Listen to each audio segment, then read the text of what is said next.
샬롬. 지난 시간에 이어서 창세기 1장 말씀 이어서 나눕니다. 1장과 2장에 관련된 내용을 함께 나누겠습니다. 잠깐 기도합니다. 주님, 하나님께서 이스라엘뿐 아니라 이스라엘에게 접붙여질 모든 하나님의 백성에게 주신 토라의 말씀을 묵상하는 은혜를 허락해 주셔서 감사합니다. 주님께서 백성들에게 주신 가르침의 첫 번째 책인 창세기 안에 계시된 하나님의 창조와 사람의 타락과 범죄하여 저주받은 인류를 구원하시는 하나님의 구원 계획의 완전하심과 사랑이 이 시간을 통해 우리 안에 풀어지게 해주십시오. 풀어지는 말씀들이 정보가 아니라 마음에 새겨지는 법이 되게 해주시고 하나님을 아는 지식이 되게 하시고 결단하고 돌이키는 계기가 되게 해주셔서 더 이상 무미건조한 종교인의 삶을 지속하지 않고 살아계시고 말씀하시는 하나님과의 친밀함 속으로 들어갈 수 있도록 말씀으로 역사해 주십시오. 갈망함과 가난한 마음을 가진 심령을 찾아가셔서 영으로 말씀을 받고 순종으로 열매 맺게 해주십시오. 예수와의 이름으로 기도합니다. 아멘. 지난 시간에는 1장에서 반복되는 표현들 중에 나누다라는 표현에 대해서 살펴보았습니다. 오늘은 두 번째로 그대로 되니라 라는 말씀으로 시작합니다. 7절 하나님이 궁창을 만드사 궁창 아래의 물과 궁창 위의 물로 나뉘게 하시니 그대로 되니라. 9절 하나님이 이르시되 천하의 물이 한 곳으로 모이고 묻이 드러나라 하시니 그대로 되니라. 11절 하나님이 이르시되 땅은 풀과 씨 맺는 채소와 각기 종류대로 씨 가진 열매 맺는 나무를 내라 하시니 그대로 되어 15절 또 광명체들이 하늘의 궁창에 있어 땅을 비추라 하시니 그대로 되니라. 24절 하나님이 이르시되 땅은 생물을 그 종류대로 내되 가축과 기는 것과 땅의 짐승을 종류대로 내라 하시니 그대로 되니라.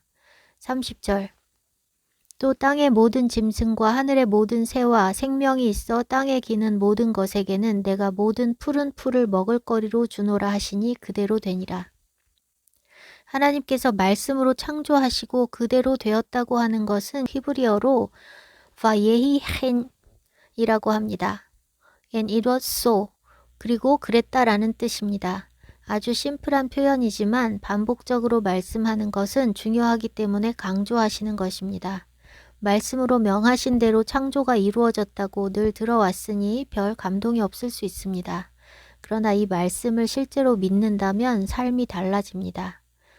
말만 하면 그대로 다 되는 사람이 있다면 모든 사람들이 그 사람에게 줄대려 하지 않겠습니까?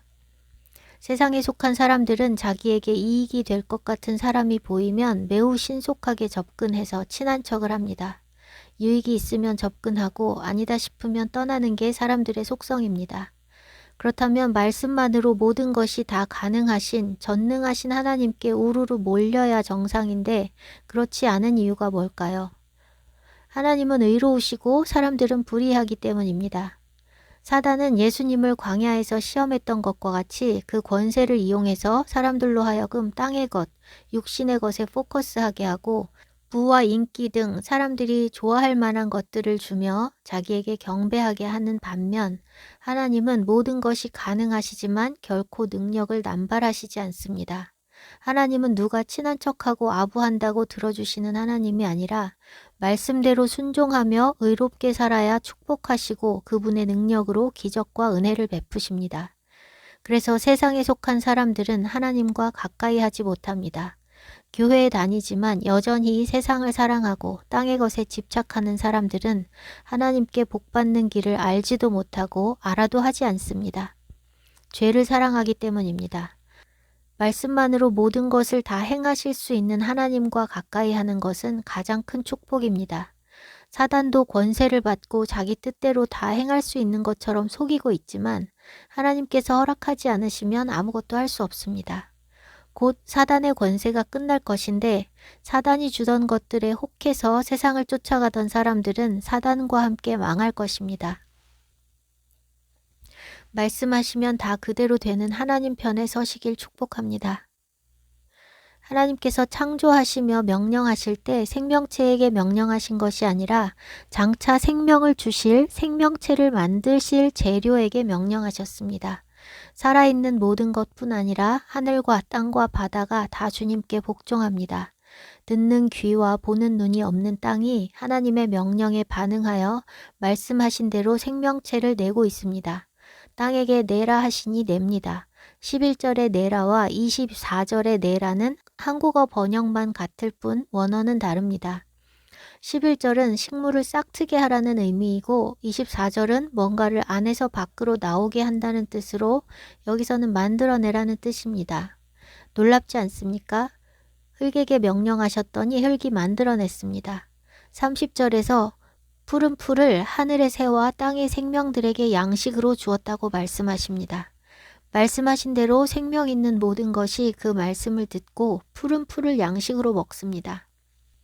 29절은 사람에게 주신 양식이고 30절은 그 외의 모든 짐승과 새와 기는 것들에게 주신 양식입니다.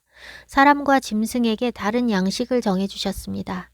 안타깝게도 오늘날은 사람이나 짐승이나 태초에 하나님께서 명한 대로 먹지 않는 경우가 대부분입니다.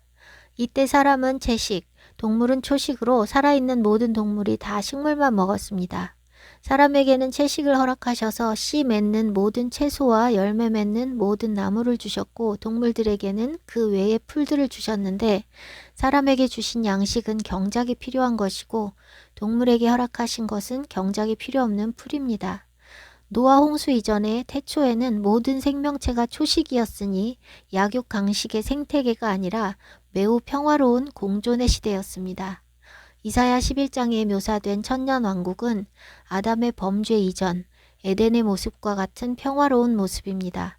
표범과 어린 염소가 함께 눕고 송아지와 어린 사자와 살찐 짐승이 함께 있어 어린아이가 끌고 암소와 곰이 함께 먹고 사자가 소처럼 풀을 먹고 젖 먹는 아이가 독사 구멍에 손을 넣어도 해가 되지 않고 상하지도 않습니다.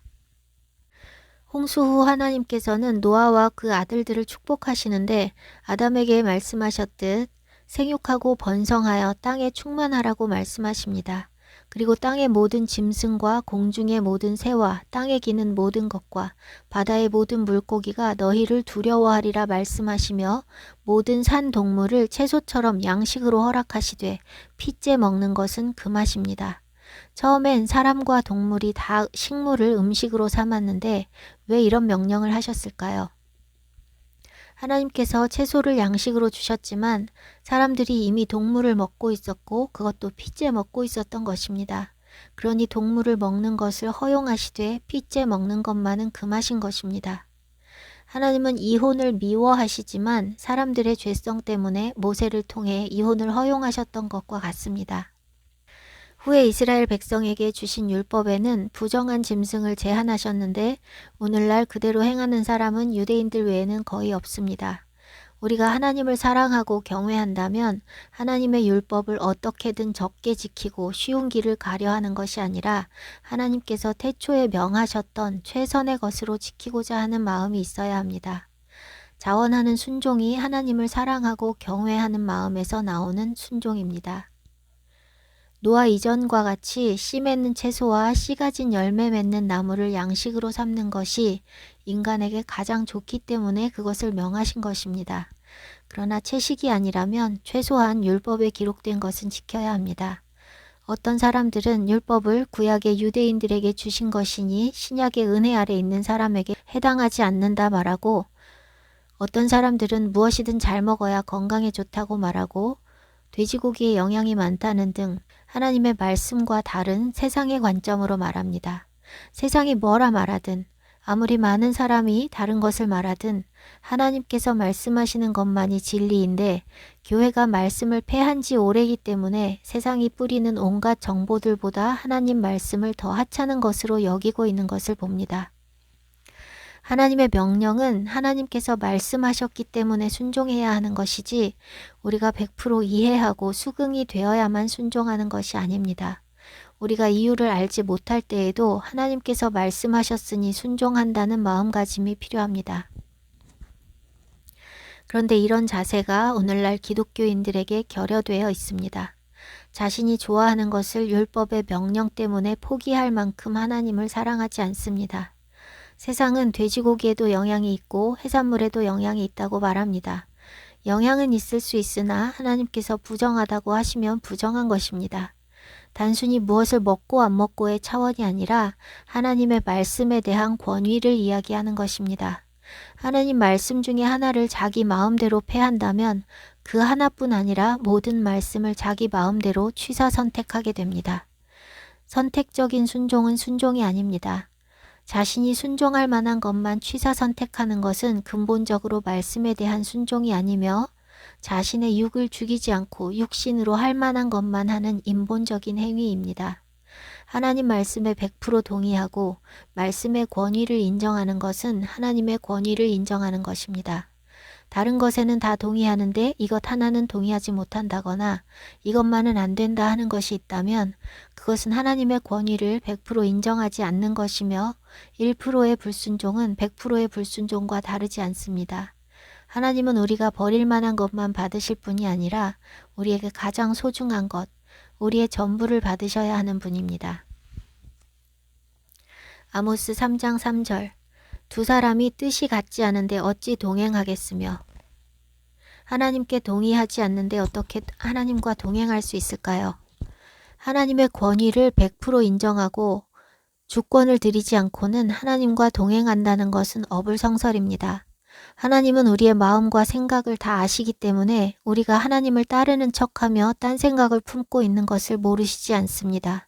다만 우리가 연약한 것을 아시고 영적으로 자라가야 한다는 것을 아시기 때문에 우리를 긍휼히 여기시고 기다려주시며 은혜를 베푸시는 것입니다. 하나님은 우리에게 완벽함을 요구하시지 않지만 완전함은 요구하십니다. 완벽함은 결과물에 대한 것이고 완전함이라는 것은 마음의 자세에 대한 것입니다. 우리는 어느 때에도 완벽할 수 없는 존재입니다. 그러나 하나님께서 보시기에 완전한 것은 전심으로 행하는 것입니다. 하나님께 일부, 절반 혹은 90%만 드리는 것이 아니라 100% 주권을 드리는 돌이킴이 필수입니다. 그것은 영적인 수준과 관계없이 구원받은 모든 백성에게 동일하게 요구되는 것입니다. 100% 주권을 드리지 않고는 거듭날 수가 없으니 갓 거듭난 사람이나 구원을 이루어가고 있는 사람이나 전심으로 주를 따라야 하는 것은 공통적입니다. 하나님께서 말씀하시면 말씀하신 대로 하늘과 땅과 바다와 모든 생명체가 순종하는데 오직 사람만은 하나님의 창조 질서를 거스르는 악행을 하며 하나님께 불순종하고 있습니다. 바예히헨 모든 것이 그대로 되었는데 창조하신 모든 것을 다스리도록 축복하신 사람은 6천년의 시간 동안 하나님의 말씀을 거절하고 유일하게 그대로 되지 않은 존재입니다. 사람들에게 주신 양식은 씨 맺는 채소와 씨 가진 열매 맺는 모든 나무였습니다. 씨는 생명체가 번식하고 세대를 거듭하며 종족 보존을 하기 위해 반드시 필요한 것인데 오늘날은 씨를 제거한 작물들이 많습니다. 씨를 없앰으로써 정상적인 번식이 불가능하게 만들어버리는 것은 창조 질서를 거스르는 것입니다. 씨는 성경 안에서 굉장히 중요하고 깊은 의미를 가지고 있습니다. 성경은 많은 것을 씨에 비유합니다. 식물의 종자도 씨앗이고 동물도 다 씨를 통해 번식합니다. 성경에서 사람의 후손, 자손을 가리키는 단어는 히브리어로 씨를 의미하는 제라입니다. 여자의 후손이라 할 때도 후손은 제라입니다. 여자의 씨입니다. 또한 하나님의 말씀을 씨에 비유하고 있습니다. 왜 하나님의 말씀을 씨에 비유하셨을까요? 사람들은 누구나 한 번은 육신으로 태어납니다. 아버지의 씨를 어머니가 받아서 자녀들이 태어납니다. 그러나 한 번만 태어난 사람들은 심판에 처해집니다. 멸망하지 않고 구원받기 위해서 모든 사람은 2번 태어나야 합니다. 육신의 씨가 잉태되어 육신으로 태어나는 것처럼 하늘의 씨를 받으면 하늘로부터 태어나게 됩니다. 2번째 태어나는 것이 거듭남이고 그것은 혈통으로나 욕정으로나 사람의 뜻으로 나는 것이 아니라 오직 하나님께로부터 위로부터 나는 것이며 성령으로 나는 것입니다. 성령으로 난다는 것은 말씀으로 잉태되는 것을 의미합니다. 말씀이 들어와서 영으로 다시 태어나는 이 거듭남이 없이는 결코 하나님 나라에 들어갈 수 없습니다. 구원의 시작은 돌이킴에 있고 진정으로 돌이킨 자들은 거듭나게 되어 있습니다. 그러나 돌이키지 않으면 거듭날 수가 없습니다. 바울이 갈라디아 교회에게 이렇게 전했습니다. 갈라디아서 2장 20절. 내가 그리스도와 함께 십자가에 못 박혔나니 그런즉 이제는 내가 사는 것이 아니요 오직 내 안에 그리스도께서 사시는 것이라. 이제 내가 육체 가운데 사는 것은 나를 사랑하사 나를 위하여 자기 자신을 버리신 하나님의 아들을 믿는 믿음 안에서 사는 것이라. 이것을 진심으로 고백하는 사람이 돌이킨 사람입니다. 이것을 진정으로 고백한 사람은 자기 뜻대로 살지 않고 말씀의 가르침대로 성령의 인도하심을 따라 살기 위해 하나님 말씀을 열심히 묵상하며 그분의 뜻을 알기 위해 힘쓰게 됩니다. 하나님의 말씀을 읽을 때 숙제하듯이 읽는 것이 아니라 하나님을 알기 위해, 그분이 기뻐하시는 삶을 살기 위해 그분의 음성에 귀 기울이게 됩니다. 반면 죽기로 결단하고 돌이키지 않은 사람은 성령의 인도하심을 받을 수 없습니다. 거듭나지 못했기 때문입니다. 씨는 땅에 뿌려집니다. 하늘은 하나님을, 땅은 사람을 나타내는 것이라고 지난 시간에 나누었습니다. 또한 하늘은 신랑이고 땅은 신부입니다. 하늘이라는 명사 샤마임은 남성형이고 땅이라는 명사 에레츠는 여성형입니다. 땅의 모든 나라들은 바티칸을 제외하고는 다 여성형입니다. 하나님의 신부이기 때문입니다. 이사야 62장은 예루살렘, 시온과 그 땅을 신부처럼 의인화하시는 것을 볼 수 있습니다. 히브리어는 성이 있기 때문에 주어의 성에 따라 형용사와 동사의 성이 결정되고 대명사 역시 성에 따라 달라집니다. 하나님께서 시온, 예루살렘을 부르실 때 2인칭 여성형 대명사를 사용하셨습니다. 1장 11절에서 땅은 풀과 씨 맺는 채소와 각기 종류대로 씨 가진 열매 맺는 나무를 내라고 명령하셨더니 땅이 냈습니다. 씨를 받으면 새싹을 내고 열매를 내는 것이 땅의 역할입니다. 히브리서 6장 7절에서 8절. 땅이 그 위에 자주 내리는 비를 흡수하여 밭 가는 자들이 쓰기에 합당한 채소를 내면 하나님께 복을 받고, 만일 가시와 엉겅퀴를 내면 버림을 당하고 저주함에 가까워 그 마지막은 불사름이 되리라. 이것은 자연의 법칙이자 영적인 법칙입니다. 하나님께서 지으신 모든 자연은 영적인 원리를 보여주는 그림자입니다. 만물의 창조 질서 안에 영적인 원리들이 다 담겨 있으니 모든 것이 다 묵상거리이며 하나님을 알아갈 수 있는 소재가 됩니다. 하나님께서 비를 주신 것은 땅에 채소를 내도록 하기 위함이고, 그렇게 하시기 위해 둘째 날 물 가운데 궁창을 만드셔서 궁창 위에도 물을 두신 것입니다.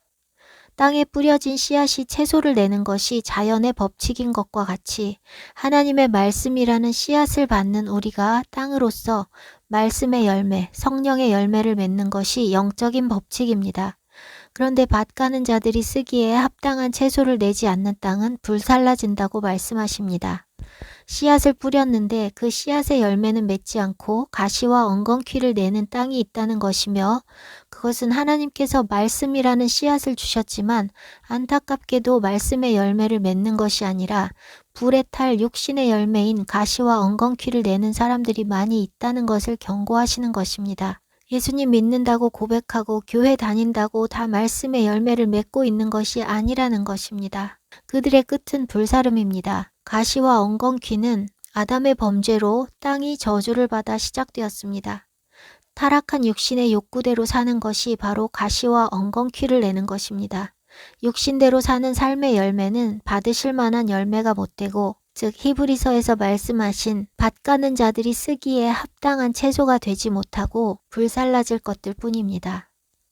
바울은 불시험을 통과하여 남아있는 것이 참 열매라는 것을 가르치고 있습니다.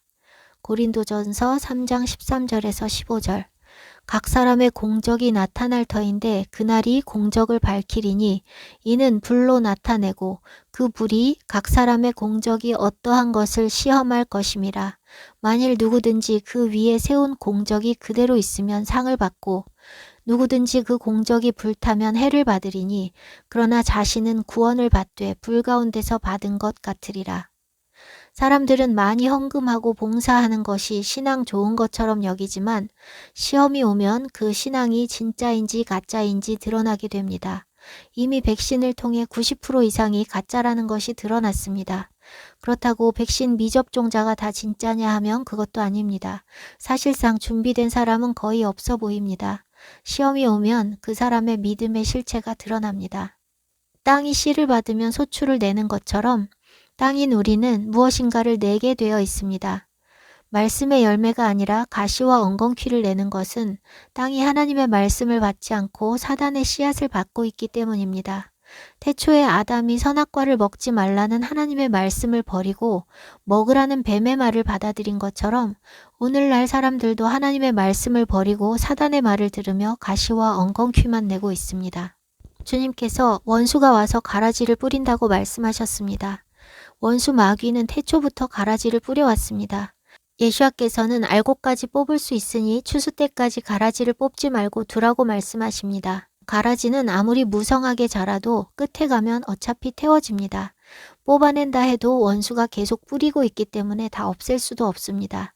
오늘날 이단 천지이고 거짓 선지자와 미혹이 가득한 것은 원수가 계속해서 뿌려대고 있기 때문입니다. 어차피 가짜는 계속 늘어날 것이고 가짜가 진짜 행세를 하며 진짜를 핍박하게 될 것이니 이단 정죄하고 이단을 없애고자 하는 것은 무의미한 일입니다.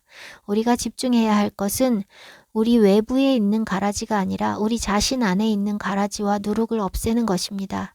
그런데 우리 안에 있는 가라지와 누룩을 없애기 위해서는 하나님과 그분의 말씀에 집중해야 합니다. 위조 지폐를 가려내기 위해서 진짜 지폐를 열심히 만져보고 연구해야 하는 것처럼 진리인 하나님의 말씀을 통해서만 가짜를 몰아낼 수 있습니다. 빛이 어둠을 몰아내도록 해야 합니다. 내 주변에 가라지가 가득할 때 살아남는 길은 내가 전심으로 알곡이 되고자 힘쓰는 길밖에 없습니다. 그런데 가라지가 알곡인 채 하며 알곡을 짓누르는 세상에서 오늘날 교회는 더욱 알곡이 되기 위해 힘쓰는 것이 아니라 가라지가 무서워서 가라지가 되려 하거나 가라지가 더 좋아 보여서 가라지가 되려 하고 있습니다. 세상이 주는 정보들에 너무 귀를 기울이면 세상이 원하는 대로 흘러가게 됩니다. 마지막 때 어떻게 준비해야 한다고 외치는 수많은 정보들이 하나님의 것이 아니라 사단으로부터 나온 것들입니다. 마지막 때의 타임라인과 일어날 일들에 대해 너무 많은 이야기들이 떠돌고 있어 그런 것들을 듣고 준비되고자 하는 사람들이 많은데 준비는 하나님을 알고 하나님 말씀대로 사는 것이지 마지막 때의 타임라인과 이벤트를 아는 것이 아닙니다. 모조품, 가짜에 귀 기울이지 말고 진짜에 귀 기울여야 합니다. 오직 하나님의 말씀만이 오류가 없는 진리입니다. 여러분은 하나님의 말씀의 씨앗을 받고 있습니까? 사단의 거짓말의 씨앗을 받고 있습니까? 누구의 씨앗을 받느냐는 누구의 말을 믿느냐의 문제입니다. 하나님의 말씀을 믿으면 하나님의 말씀을 씨앗으로 받아 의의 열매를 맺고 사단의 거짓말을 씨앗으로 받으면 죄의 열매를 맺어 사망에 이릅니다. 사단은 24시간 365일 수도 없이 거짓을 뿌려대고 있습니다. 영화, 책, 노래, 미디어, 광고, 학교 교육, 뉴스 등을 통해서 계속해서 뿌리고 있는데 그런 것들에 무방비 상태로 노출되어 있을 뿐 아니라 오히려 그런 것들을 즐기고 그런 것에 시간을 쏟고 있다면 가시와 엉겅퀴를 낼 수밖에 없습니다. 우리가 원하든 원하지 않든 거짓된 씨앗이 가득한 세상에 노출되어 살고 있는데 하나님의 말씀의 씨앗을 열심히 받아들이지 않는다면 어떻게 알곡으로 열매를 맺을 수가 있겠습니까?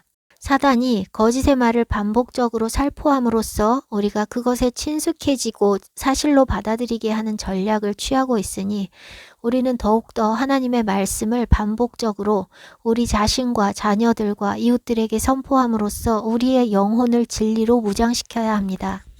창조는 6일 동안 이루어졌고 마지막 7째 날은 안식하셨습니다. 첫째 날부터 여섯째 날까지의 6일은 하나님께서 창조의 일을 하셨고 사람에게도 일을 하는 날로 정하셨습니다. 그리고 마지막 7일은 하나님께서 안식하셨으니 사람도 안식하게 정하셨습니다. 사람은 여섯째 날에 창조되었고 6은 사람의 숫자입니다. 일곱째 날은 하나님께서 거룩하게 하신 하나님의 날이며 7은 하나님의 숫자입니다. 수고하는 여섯째 날 후에 하나님의 날, 일곱째 날로 들어갈 때 완전함과 거룩함으로 들어가게 됩니다. 육은 완전할 수 없으며 완전수인 하나님의 숫자로 들어갈 때에야 완전할 수 있습니다. 그래서 땅에서의 모든 시간은 완전수 7의 주기로 돌아갑니다. 반복해서 7의 시간으로 들어가야만 7의 시간 속에서 하나님의 통치와 임재를 경험하며 영원을 위해 준비될 수 있기 때문입니다. 광야에서 만나를 먹던 백성들에게 안식일에는 만나를 거두러 나가지 말라 하셨고 6일째에 이틀치를 거두게 하셨습니다. 안식일에 수고하지 않아도 먹게 하신 것입니다. 제7년 안식년에는 경작하지 말라 하셨습니다. 한 해를 경작하지 않으면 제6년의 농사 수확물로 제8년까지 먹어야 하는데 하나님께서 그것을 책임져 주시는 것입니다. 그런데 이스라엘은 불순종하고 안식년에 쉬지 않았습니다. 7째 해를 6해처럼 일하며 인본으로 행한 것입니다. 그렇게 7의 시간에 7의 방식으로 살지 않고 6의 시간의 방식으로 살면 하나님과 담쌓고 망하게 되는 것입니다. 결국 이스라엘은 하나님의 말씀을 믿지 않고 땅을 쉬게 하지 않아 하나님께서는 그들을 그 땅에서 쫓아낸 시간 동안 땅을 쉬게 하셨습니다. 또한 7이라는 숫자는 절기에도 담겨 있습니다.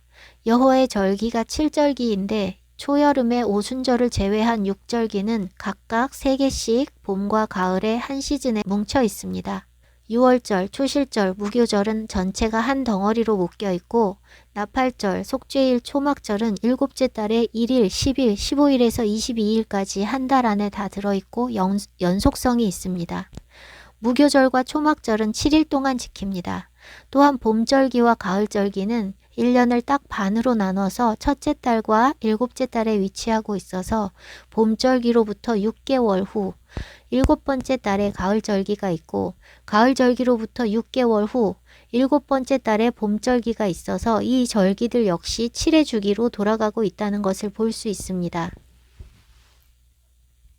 하나님께서 창조하신 6일, 우리가 일해야 하는 6일은 하나님께서 이 땅에 6천년의 시간을 허락하신 것의 그림자입니다. 사람의 시간입니다. 첫사람 아담이 뱀의 말을 듣고 그 씨앗을 받아 하나님의 자녀에서 사단의 종으로 전락하고 사단의 권세 아래 놓인 시간이 6천년입니다. 그래서 이 6천년의 시간은 저주로 인해 죄와 악이 가득한 고통의 시간입니다. 7번째 천년은 메시아가 통치하시는 안식의 시간이 될 것이며 그것이 천년왕국입니다. 그때 사단은 천년 동안 결박되어 있을 것이기 때문에 지금 우리가 사는 세상처럼 고통스럽지 않고 평화가 있을 것이며 메시아께서 통치하심으로 인해 정의와 공의가 충만할 것입니다. 예레미야 23장 5절에서 6절 여호와의 말씀이니라 보라 때가 이르리니 내가 다윗에게 한 의로운 가지를 일으킬 것이라 그가 왕이 되어 지혜롭게 다스리며 세상에서 정의와 공의를 행할 것이며 그의 날에 유다는 구원을 받겠고 이스라엘은 평안히 살 것이며 그의 이름은 여호와 우리의 공의라 일컬음을 받으리라. 우리가 매주 6일 동안 일하고 하루 쉬는 것은 하나님의 큰 시간표의 그림자이고 예표입니다.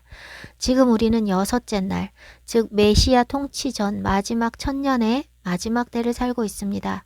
일주일 중 마지막 6일째는 가장 지치고 가장 쉼이 절실한 때입니다. 메시아의 통치가 가까워질수록 마찬가지로 안식과 평화가 절실할 것입니다. 피로가 쌓일수록 휴일을 기다리는 것처럼 우리는 6일 후에 오는 안식일을 기다려야 합니다. 요즘은 주 5일 근무하고 휴일이 이틀이라 이틀을 놀러 다니는 데 쓰기에 좋아서 여행도 많이 하고 주말 농장이나 오도이촌 하는 사람들도 많이 있습니다. 그런데 성경적으로는 일요일에서 금요일까지 수고하고 토요일 안식일에 주님과 함께 거룩한 시간을 보내야 합니다. 더 정확하게는 성경적인 하루의 시작이 저녁인 것처럼 금요일 저녁부터 토요일 해지기 전까지 안식일을 지키는 것이 가장 성경적입니다. 성경적으로 안식일을 지키지 않고 사는 삶은 천년왕국이 뭘 의미하는 것인지 감조차 잡지 못합니다. 6일을 수고한 뒤 놀러 다니는 것이 아니라 주님의 임재와 통치 속에서 안식일을 지키는 사람은 6천년의 고통, 사단의 압제의 고통이 깊어질 때 메시아의 재림을 기다리며 고통을 이겨낼 것이나 5일 일하고 이틀 놀러 다니며 하나님의 말씀과 관계없이 삶을 사는 사람들은 환란이 오면 바로 배도할 것입니다. 6일의 고통이 7일째에 다 씻겨져 나가는 경험들이 반복되면서 우리는 메시아의 통치가 이루어질 천년 왕국에 대한 매우 실제적인 소망과 기대를 가질 수 있습니다.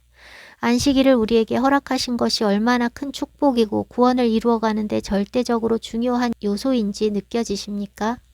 안식일은 우리의 6일의 고통으로부터 피난처로 주신 것이며 하나님의 날개 아래, 하나님의 통치 아래로 피하여 안식할 수 있도록 주신 것입니다.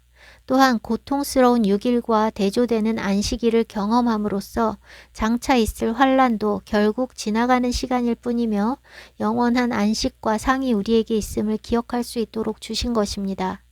안식일에 온전히 하나님의 통치 속에서 평화와 안식을 누리는 경험이 없이는 천년 왕국과 그 이후의 영원한 하나님 나라에 대한 소망이 있을 수 없습니다. 예수와께서 베데스다에 38년 된 병자를 고치시자 안식일에 병자를 고치신 것에 대해서 유대인들이 비난합니다. 그때 예수와께서 말씀하십니다. 내 아버지께서 이제까지 일하시니 나도 일한다. 안식일에 일하지 말라고 하신 하나님께서 일하고 계신다는 것이 모순되는 것처럼 보이지만 지금 아직 안식의 때가 아니라는 것을 말씀하시는 그림자입니다. 히브리서 4장 8절에서 9절 만일 여호수아가 그들에게 안식을 주었더라면 그 후에 다른 날을 말씀하지 아니하셨으리라. 그런즉 안식할 때가 하나님의 백성에게 남아있도다. 땅에서 지키고 있는 안식일은 예행 연습입니다. 참된 안식일, 즉 천년 왕국은 아직 도래하지 않았기 때문에 아버지께서는 어제도 일하셨고 오늘도 일하시고 내일도 일하십니다. 또한 하나님께서 하시는 모든 일들은 안식일에 합한 일이며 하나님은 안식일의 주인이십니다. 하나님께서 하시는 모든 일은 살리는 일, 생명을 주는 일, 구원하는 일, 거룩한 일, 정의와 공의의 일이지 고통스러운 노동이 아닙니다. 하나님께서 안식일에 우리에게 노동을 금하신 것은 범죄로 인해 저주받아 우리의 노동과 수고가 고통스러운 것이 되었기 때문입니다. 노동은 아담이 범죄하기 이전에도 계획되어 있었습니다. 창세기 2장 5절에 땅을 갈 사람이 없었으므로 라고 말씀하시는 것은 땅을 가는 것이 사람의 일로 정해져 있음을 보여주는 것입니다. 또한 15절에 아담을 이끌어 에덴 동산에 두어 그것을 경작하며 지키게 하셨다고 말씀하십니다. 무노동, 무위 도식이 아니라 노동을 하도록 태초부터 정하신 것입니다. 다만 그 노동이 범죄하기 전에는 고통스러운 것이 아니라 범죄함으로 인해 저주받아 고통스러운 것이 된 것입니다. 농사를 지어본 사람은 심지 않은 잡초들이 나는 것이 얼마나 골칫거리인지 압니다. 저주받기 전 가시와 엉겅퀴가 없을 땐 심은 것만 나니 일하는 것이 고통스럽지 않았을 것입니다. 노동을 하는 것은 힘들긴 하지만 기쁨이 있습니다. 저는 밭일이나 생산적인 노동을 하고 나면 굉장한 만족감이 있는 것을 경험합니다. 그런데 범죄 후 가시와 엉겅퀴가 나고 평생 땀을 흘려야 수고한 것을 먹게 되었으니 노동이 고통스럽게 된 것입니다. 그런데 인류는 그 죗값을 달게 받지 않습니다.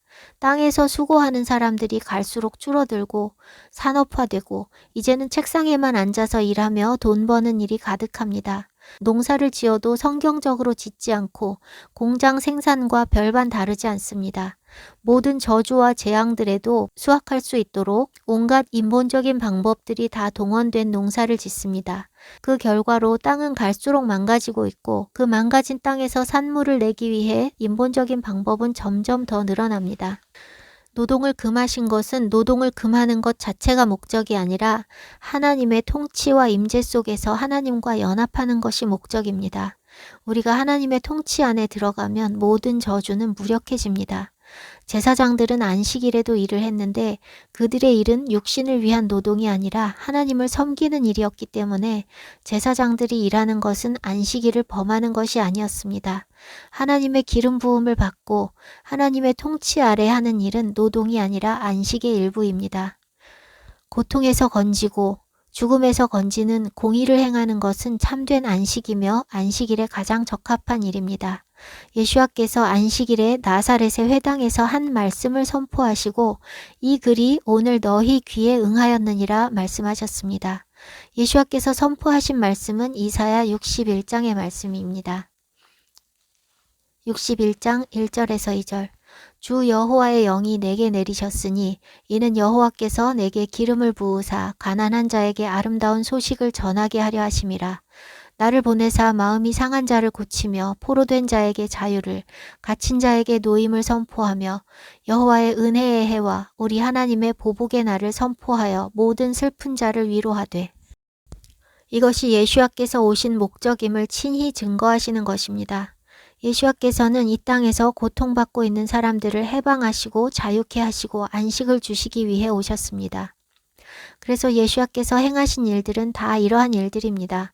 병든 자를 치유하시고 귀신 들린 자에게서 귀신을 내쫓으시고 갈급한 영혼들에게 복된 소식을 전하시고 마음이 상한 자를 고치시는 등 그분께서 하신 모든 일들은 생명을 살리는 일, 고통에서 해방되어 안식하게 하는 일이었고 그것은 안식일에 가장 합당한 일입니다. 바리새인들은 일할 날이 엿새가 있으니 엿새 동안 하고 안식일에는 하지 말라 말했지만 예수와께서 하신 일들은 본질적으로 안식일에 부합하는 일이며 장차 7천년째 메시아의 천년왕국에서 이루어질 일들을 보여주시는 예표입니다. 놀러 다니고 잠자고 늘어져 있는 것이 안식이 아니라 하나님의 통치 속에 있는 것이 안식입니다. 우리의 진짜 고통은 육체의 노동이 아닙니다. 우리의 영혼이 평안하지 못하고 모든 염려와 걱정, 두려움, 스트레스를 안고 살아가는 것이 진짜 고통입니다. 하나님의 통치 안에서만 우리 영혼이 안식을 누릴 수 있습니다. 6천년의 시간이 지나면 메시아가 통치하는 안식을 누리게 되는 것에 대한 예표, 예행 연습으로서 우리는 안식일에 주님의 통치 안으로 들어가는 것을 연습해야 합니다. 안식일의 의미를 알지 못하고 주님 안에서 안식을 누리지 못하는 영혼들은 천년왕국으로 들어가지 못합니다. 6일의 시간 동안 수고와 고통과 스트레스가 있었어도 7일째 안식일에는 다 훌훌 털어버릴 수 있어야 합니다. 그래야 또 새로운 한 주를 하나님께서 주시는 새 힘으로 살아갈 수 있으며 안식일을 통해 천년왕국과 하나님 나라를 사모하며 그 말씀에 하나님 나라가 임한 하나님의 백성으로서 살 수 있습니다. 예수와께서 선포하신 이사야 61장 말씀은 희년에 관한 말씀입니다. 희년은 안식년이 7번 지난 후 50번째 해의 속죄일에 선포됩니다. 안식년도 안식일과 같이 사람도 쉬고 땅도 쉬는 시간인데 50년째의 희년은 7년이 7번 지나 완전한 해방이 선포됩니다. 종되었던 자들은 그때 자유인이 됩니다. 예수와께서는 우리를 자유케 하시기 위해 이 땅에 오셨습니다. 첫 번째 오셨을 때는 십자가 지심으로써 우리를 죄에서 자유케 하시기 위해서 오셨고 두 번째 오실 때에는 악을 심판하심으로써 은혜 입은 주님의 자녀들이 죄악과 싸우는 모든 고통에서 해방시키시기 위해 우리를 완전히 자유케 하시기 위해 이 땅에 6천년의 시간을 마무리하러 오실 것입니다. 그것이 희년의 때입니다. 우리는 아직 6일째를 살고 있기 때문에 열심히 예행 연습을 하며 하나님의 거룩한 임재 안에서 안식할 수 있어야 합니다. 여호와께 연합한 사람은 안식일을 지킵니다. 이사야 56장은 고자와 이방인이라도 안식일을 지키고 여호와의 언약을 지키면 하나님께서 어떻게 대우하시는지 잘 나와 있습니다. 각자 묵상해 보시기 바랍니다.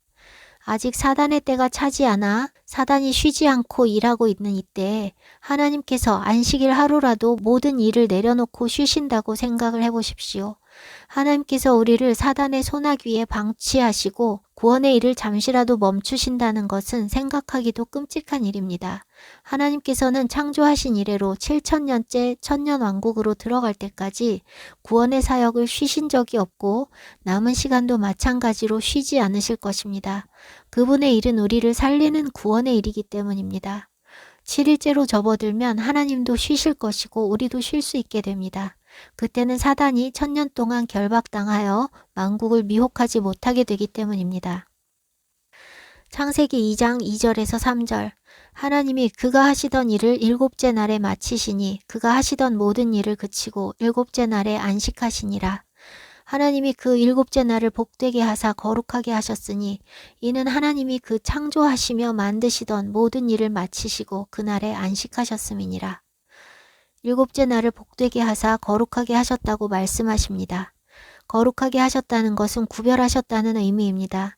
하나님께서 구별하셔서 거룩하게 하신 것은 무엇이든지 다른 것들과 다르며 대체가 불가능합니다. 하나님께서 거룩하게 구별하신 레위인 제사장은 거룩하게 구별되지 않은 다른 사람들로 대체할 수 없는 부르심이며 그들의 일은 그들만 전담하는 것이었습니다. 거룩하게 구별하신 이스라엘은 이 세상의 어느 나라로도 대체할 수 없는 부르심이기 때문에 이스라엘은 전 세계 나라들 중에 하나가 아닙니다. 다른 모든 나라는 열방과 만국에 포함되는 한 나라이지만 이스라엘은 열방과 구별되는 거룩한 부르심을 받은 나라로서 그 중요성과 무게는 모든 나라를 포함한 열방보다 큽니다. 모든 구원받은 백성은 이스라엘에 접붙임받기 때문에 모든 나라는 멸망해도 이스라엘은 사라지지 않습니다. 열방을 구원하시는 통로로 이스라엘을 세우셨기 때문입니다. 일주일 7일 중에 거룩하게 구별하신 날인 안식일도 마찬가지로 대체 불가하며 6일의 시간은 7일에 의해서만 온전해질 수 있습니다. 6일까지의 모든 시간이 주님이 지으신 날이고 하루하루가 중요하지만 7일이 없다면 온전할 수 없고 수고만 하다가 끝날 시간에 불과합니다. 일곱째 날 안식일로서 일주일이 온전해지며 하나님께서 창조하신 시간이 온전함으로 들어가게 됩니다. 하나님께서 거룩하게 하신 것, 구별하신 것을 아무도 임의로 바꿀 수 없습니다. 교회가 하나님께서 이스라엘에게 주신 언약을 임의로 폐기했으나 그 영원한 언약은 폐해질 수 없습니다. 이스라엘에 대해 예언하신 말씀이 2000년 넘는 세월 후에 성취되어 오늘날 이스라엘이 재건국되었습니다. 교회가 하나님의 안식일을 임의로 폐기했으나 안식일은 폐해질 수 없습니다. 안식일과 절기들이 하나님 나라에서 얼마나 중요한 예표이며 우리의 구원과 직결된 것인지 사단도 너무나 잘 알기 때문에 절대적으로 중요한 하나님의 계명들을 교회 안에서 다 폐기하게 만들었습니다. 성경 말씀 그대로 믿고 행하는 것만이 우리를 구원에 이르게 할 수 있고 이 마지막 때의 환란에도 바르게 준비될 수 있게 합니다. 하나님은 모든 것을 성경에 기록해 놓으셨으니 깨닫지 못해 준비되지 못하고 멸망하는 것은 각자의 책임입니다. 하나님의 말씀은 너무 신비롭고 경이로워서 결코 아무에게나 깨달아지지 않습니다. 깊은 해석이 필요 없이 문자 그대로 받아들이면 되는 말씀들도 많은 사람들의 눈에는 가려져서 보이지 않습니다. 하나님보다 세상을 사랑하고 자기를 사랑하면 말씀을 아무리 읽어도 깨달아지지 않습니다. 미혹하는 거짓 선지자들이 너무 많고 그들의 거짓을 복음이라 믿고 열심히 퍼나르는 불쌍한 사람들도 너무 많습니다. 스스로 하나님을 만나지 못하면 구원은 불가능합니다. 오직 성경 말씀에만 권위를 드리고 말씀대로 행해야 합니다. 예수님께서 일요일에 부활하셨다고 하며 일요일에 예배를 드리게 한 것은 하나님께서 명하신 안식일을 폐하기 위해 사단이 한 교활하고 사악한 짓입니다. 온 땅의 교회들이 다 속아 일요일을 주일로 지킵니다.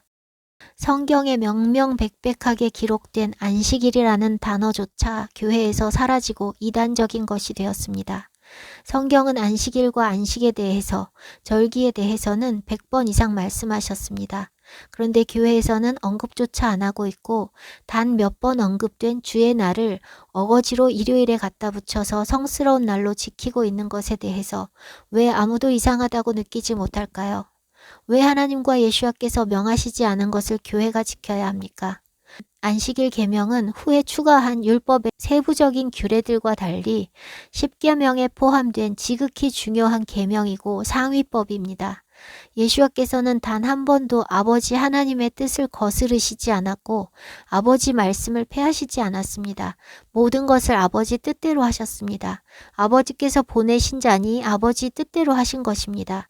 예수와께서도 안식일을 지키셨고 예수와께서 부활하시고 승천하신 뒤 사도들과 초대교회도 여전히 모두 안식일을 지켰습니다. 태초부터 하나님께서 백성들에게 명령하셨고 수천 년 동안 하나님의 백성들에게 이어져 오던 안식일이 이방 우상을 섬기는 로마 카톨릭에 의해서 폐해졌습니다. 회개하고 회심하여 하나님을 경외하고 그분의 말씀에 순종하고자 하는 주의 백성은 안식일을 사랑하고 거룩히 여기며 지켜야 합니다.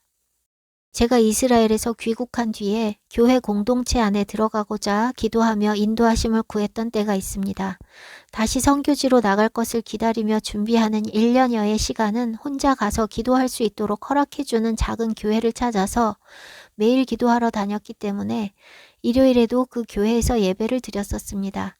몇 곳을 가봤지만 성경적이지 않은 신학에 근거한 말씀들이 선포되니 제 영이 많이 힘들었습니다. 1년여 후에 주님께서 저를 한국에 정착하게 하시는 것을 깨닫고 나서 공동체를 구하기 시작했는데 얼마 안 돼서 주님께서 말씀을 주셨습니다.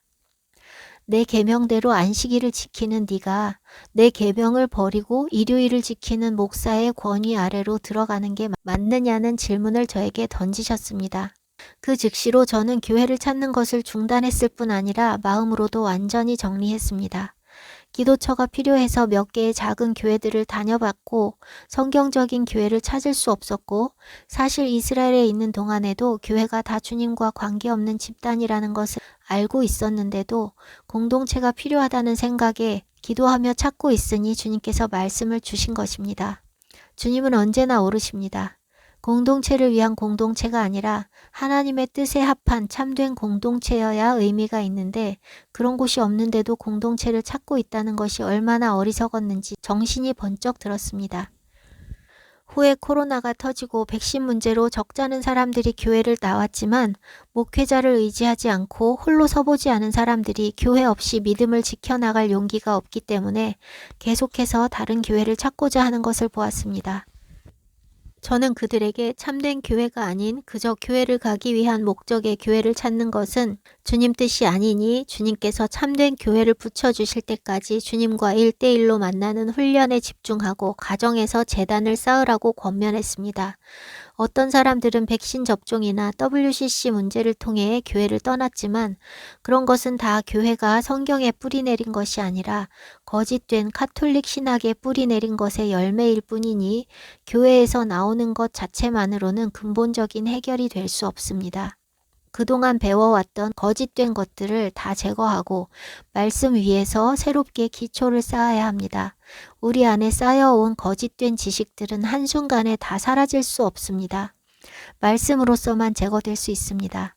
말씀이 들어올 때 거짓된 것들이 씻겨 나가게 되는 것입니다. 빛이 어둠을 몰아내는 것과 같습니다. 어둠은 스스로 물러가는 일도 없고 없애려 한다고 없어지지 않습니다. 빛이 있어야 어둠이 사라지는 것입니다. 지금도 세상은 어둡지만 주님께서 다시 오실 때가 되면 칠흑같이 어두워집니다. 가장 어두운 시간이 지나면 광명한 새벽별과 같이 주님께서 오실 것입니다.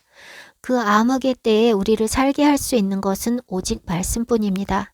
하나님의 말씀은 우리를 거듭나게 할 수 있고 열매 맺게 할 수 있는 씨일 뿐 아니라 또한 빛이고 등불이고 양식입니다.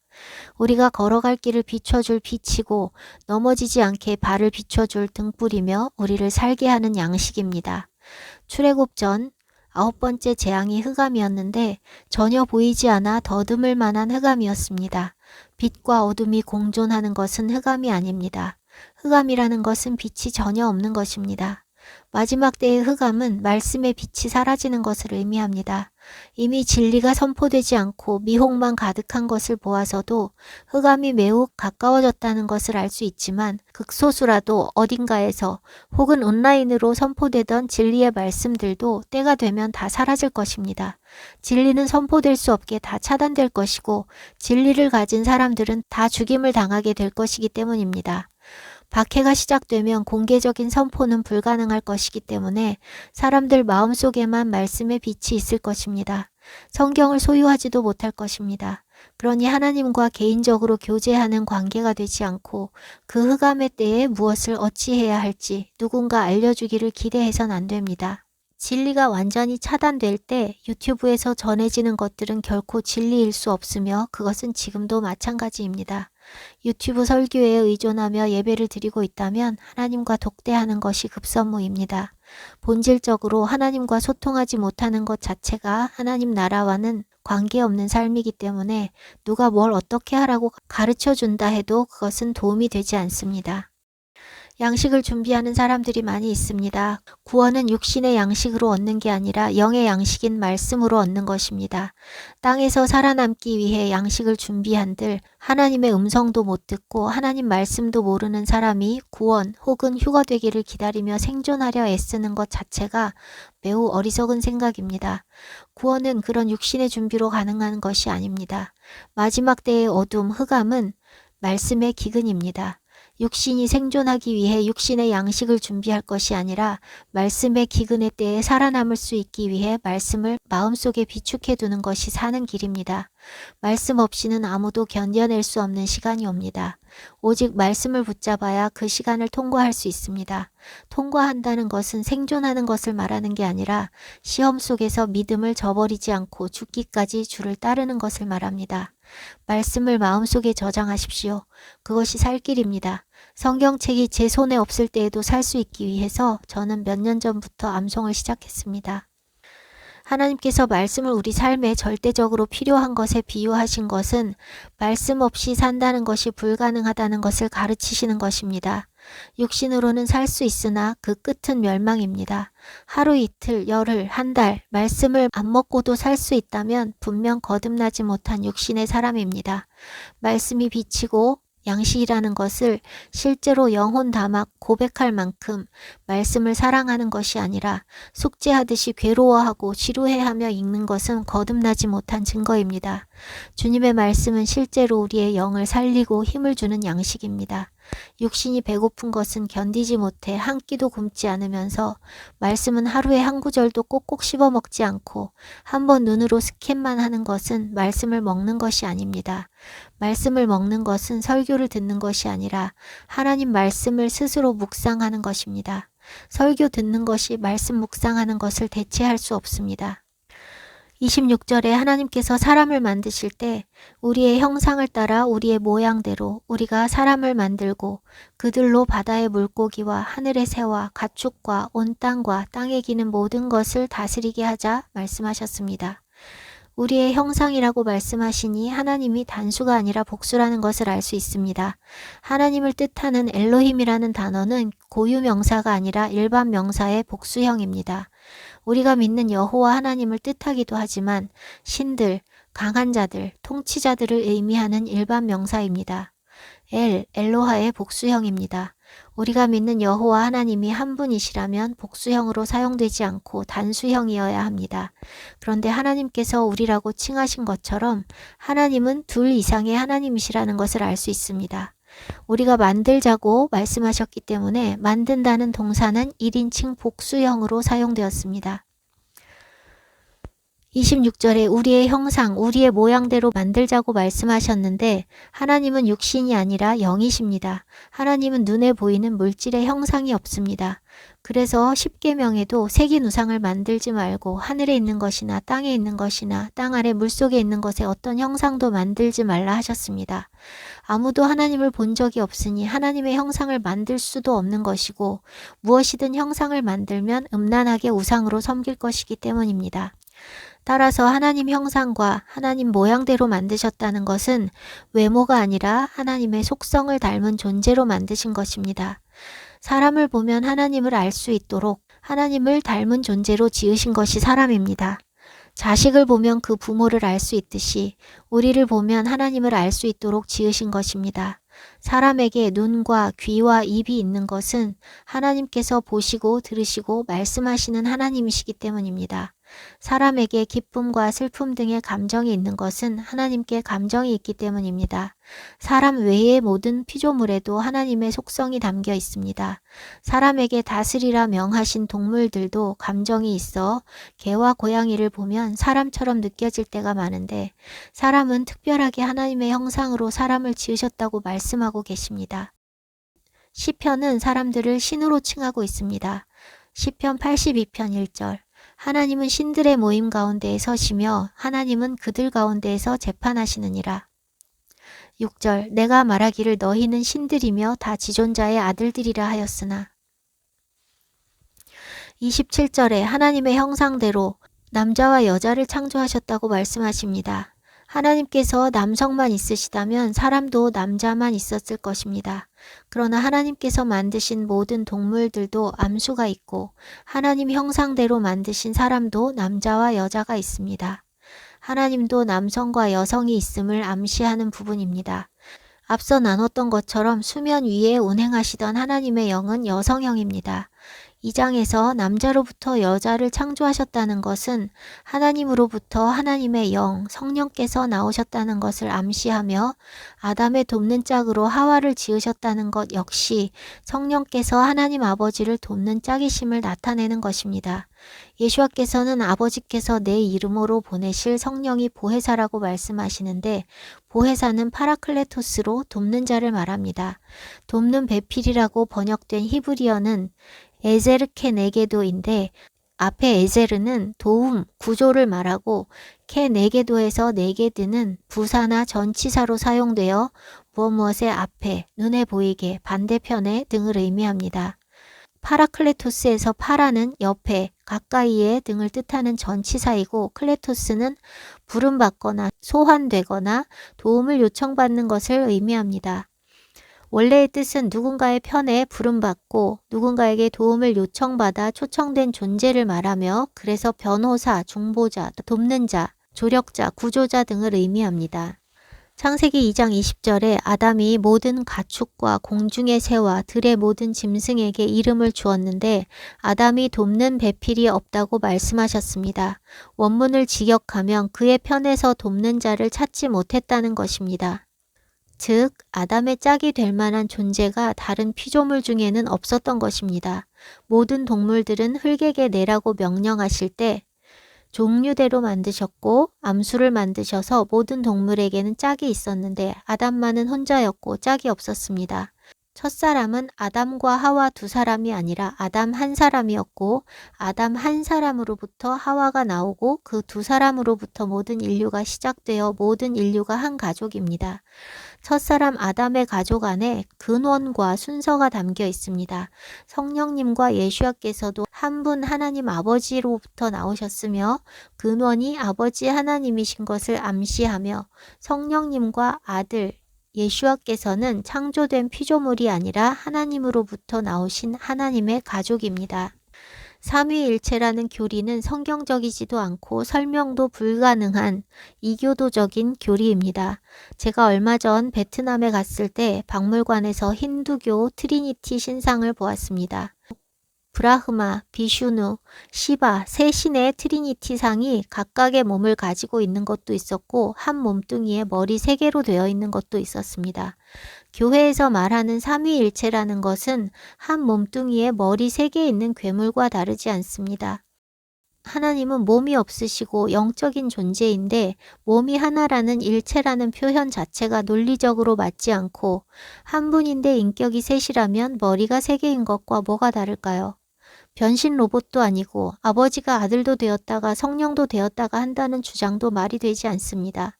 아버지, 어머니, 아들 세 분의 여호와 하나님이 가족을 이루는 것이 성경적인 그림입니다. 하나님께서 첫사람 아담을 지으실 때 하나님의 형상대로 지으시고 다스리게 하자 하셨듯이 사람의 속성뿐 아니라 사람에게 주신 돕는 배필과 가족 개념이 다 하나님의 형상의 그림자입니다. 하나님께서 태초에 정하신 모든 것에는 하나님과 하나님 나라의 비밀과 원리가 다 함축되어 있습니다. 성부, 성자, 성령이 하나라는 것은 한 몸이라는 것이 아니라 마음과 뜻이 하나이며 사랑으로 온전히 연합한 하나라는 것을 의미합니다. 그리스도인들을 한 몸의 지체라고 하는 것이나 부부가 한 몸이라고 하는 것도 같은 개념입니다. 우리가 하나라고 말할 때 물리적으로 몸이 하나를 의미하는 것이 아니며 마음과 뜻이 하나가 되고 사랑으로 하나가 되는 것을 의미한다는 것을 어린아이들도 압니다. 교회가 그리스도의 몸이라는 것은 자기 자신을 주장하지 않고 머리이신 그리스도의 리더십 아래 사랑으로 하나 되어 서로를 돌보는 데 그 의미가 있습니다. 성령님께서 어머니라는 직접적인 표현만 성경에 없을 뿐 성령의 어머니 역할은 성경 전체에 흐르고 있습니다. 어떤 이단이 생존하고 있는 한 여자를 성령 어머니라고 칭하고 있다는 것이 이단적인 것이지 성령이 어머니 역할이라는 것 자체는 성경적입니다. 대부분의 성도들이 설교를 덮어놓고 믿기 때문에 성경에 나와 있지도 않은 삼위일체 교리를 무분별하게 받아들이지만 삼위일체의 개념에 대해 의구심을 갖는 성도들이 종종 질문을 해오곤 합니다. 어머니라는 표현이 없지만 성령이 어머니와 같다는 것이 성경 전체에 흐르고 있는 반면 삼위일체라는 표현은 성경에도 없고 그것을 뒷받침할 만한 근거도 성경에 없습니다. 성령의 여성성에 대한 성경적 증거들을 나누겠습니다. 태초에 창조하실 때 수면 위에 운행하시던 성령께서는 창조사역을 함께 하셨습니다. 잠언 8장은 창조사역에 동참한 존재가 기록되어 있습니다. 잠언 8장 22절에서 30절. 여호와께서 그 조화의 시작 곧 태초에 일하시기 전에 나를 가지셨으며 만세 전부터 태초부터 땅이 생기기 전부터 내가 세움을 받았나니 아직 바다가 생기지 아니하였고 큰 샘들이 있기 전에 내가 이미 났으며 산이 세워지기 전에 언덕이 생기기 전에 내가 이미 났으니 하나님이 아직 땅도 들도 세상 진토의 근원도 짓지 아니하셨을 때에라. 그가 하늘을 지으시며 궁창을 해면에 두르실 때에 내가 거기 있었고 그가 위로 구름 하늘을 견고하게 하시며 바다의 샘들을 힘있게 하시며 바다의 한계를 정하여 물이 명령을 거스르지 못하게 하시며 또 땅의 기초를 정하실 때에 내가 그 곁에 있어서 창조자가 되어 날마다 그의 기뻐하신 바가 되었으며 항상 그 앞에서 즐거워하였으며. 지혜를 가리키는 말씀입니다. 잠언은 지혜를 찬양하는 말씀으로 가득합니다. 지혜는 호흐마인데 이것도 여성형 명사입니다. 지혜와 같이 등장하는 단어가 명철인데 명철은 비나 혹은 테부나입니다. 이 두 단어 역시도 여성형으로 성령님을 의미합니다. 성령께서 하나님 아버지의 돕는 자로서 창조사역에 동참하신 것입니다. 앞서 하와를 아담의 돕는 짝으로 지었다는 부분에서 언급했던 것처럼 성령께서는 하나님 아버지를 도우시는 짝이십니다. 또한 돕는 자를 뜻하는 파라클레토스가 중보자를 의미하기도 하는데 성령께서 말할 수 없는 탄식으로 우리를 위하여 간구하신다고 바울이 로마서에서 전합니다. 로마서 8장 26절. 이와 같이 성령도 우리의 연약함을 도우시나니 우리는 마땅히 기도할 바를 알지 못하나 오직 성령이 말할 수 없는 탄식으로 우리를 위하여 친히 간구하시느니라. 성령께서 우리를 도우시고 우리 위해 간구하시는 중보자시라는 것입니다. 또한 잉태와 출산은 어머니의 역할인데 예수와께서 성령으로 잉태되셨고 우리도 거듭날 때 성령으로 잉태되고 성령으로 다시 태어나는 것입니다. 육신으로 오신 예수와께서 승천하신 뒤 보혜사 성령님이 오실 것을 약속하셨는데 성령님의 역할이 바로 우리를 거듭나게 하고 우리를 양육하셔서 그리스도의 신부가 될 수 있도록 성숙하게 하시는 것입니다. 그리스도의 신부가 되기 위해서는 반드시 거듭나서 영의 사람이 되어야 합니다. 태어나지도 않은 존재가 신부가 될 수 없는 것은 당연하고 태어났어도 아기는 신부가 될 수 없으며 장성해야 신부가 될 수 있습니다. 우리를 거듭나게 하시는 분도 성령님이시고 그리스도의 장성한 분량에 이르기까지 자라도록 양육하시는 분도 성령님이십니다. 예수아는 어린 양과 사자로 비유되는데 둘 다 남자이신 예수아의 이미지를 나타냅니다. 흠없는 어린 양은 제물 되시기 위해 초림하신 예수아의 이미지이며 제물은 순양으로 드려졌습니다. 사자는 재림하시는 예수아의 왕과 심판주로서의 모습입니다. 반면 성령님은 비둘기로 표현됩니다. 비둘기는 온화하고 부드러운 여성 이미지이며 비둘기를 뜻하는 요나라는 히브리어는 여성 명사입니다. 말할 수 없는 탄식으로 우리를 위해 간구하시는 성령께서 동정과 긍휼과 자비로서 우리를 인도하시는데 긍휼, 자비를 뜻하는 라하밈과 자공, 모체라는 뜻의 레헴이라는 단어는 같은 뿌리입니다. 아버지는 아버지의 역할이 있고 어머니는 어머니의 역할이 있습니다. 가정에서의 어머니의 역할과 같은 역할을 성령께서 하십니다. 거듭나기 전에 잉태로부터 거듭남과 영적인 성장에 이르기까지 어머니와 같은 성령이 없이는 불가능합니다. 예수와께서 예수와의 역할을 마치고 승천하신 뒤 남은 일은 성령께서 하고 계십니다. 우리가 예수 그리스도를 따라 자기 십자가를 지고 갈 수 있도록 자라가게 하시는 분도, 매일의 삶 속에서 우리의 길을 지도해 주시는 분도 성령님이십니다. 요한복음 14장 16절에서 18절, 내가 아버지께 구하겠으니 그가 또 다른 보혜사를 너희에게 주사 영원토록 너희와 함께 있게 하리니 그는 진리의 영이라. 세상은 능히 그를 받지 못하나니 이는 그를 보지도 못하고 알지도 못함이라. 그러나 너희는 그를 아나니 그는 너희와 함께 거하심이요 또 너희 속에 계시겠음이라. 내가 너희를 고아와 같이 버려두지 아니하고 너희에게로 오리라. 약속하신 보혜사가 진리의 영이라고 말씀하시는데 영은 분명하게 여성 명사입니다. 그라는 대명사가 한국어나 영어는 남성형으로 사용되어 진리의 영이신 성령께서 남성인 것처럼 오해할 수 있는데 헬라어 원문은 남성, 여성에 다 사용할 수 있는 중성이 사용되었고 원래 성경의 언어인 히브리어로는 분명한 여성형이며 히브리어에는 중성이 없습니다. 성령에 대해서 교회에서 가르치지 않고 성령을 남성으로 인식하고 있으니 삼위일체에 관한 그림에 남자 셋을 그려놓은 것을 본 적이 있습니다. 남자 셋의 가족은 정상이 아닙니다. 하나님의 형상으로 사람을 지으시고 남편과 아내가 자녀들을 낳는 가족을 만드신 그 하나님께서 아버지 둘의 아들 하나 혹은 아버지 하나 아들 둘 같은 이상한 가족 형태를 가지실 수 없습니다. 저는 성령님께서 어머니로서 우리를 양육하신다는 것을 깨달은 뒤에 성령님이 훨씬 친근하게 느껴졌습니다.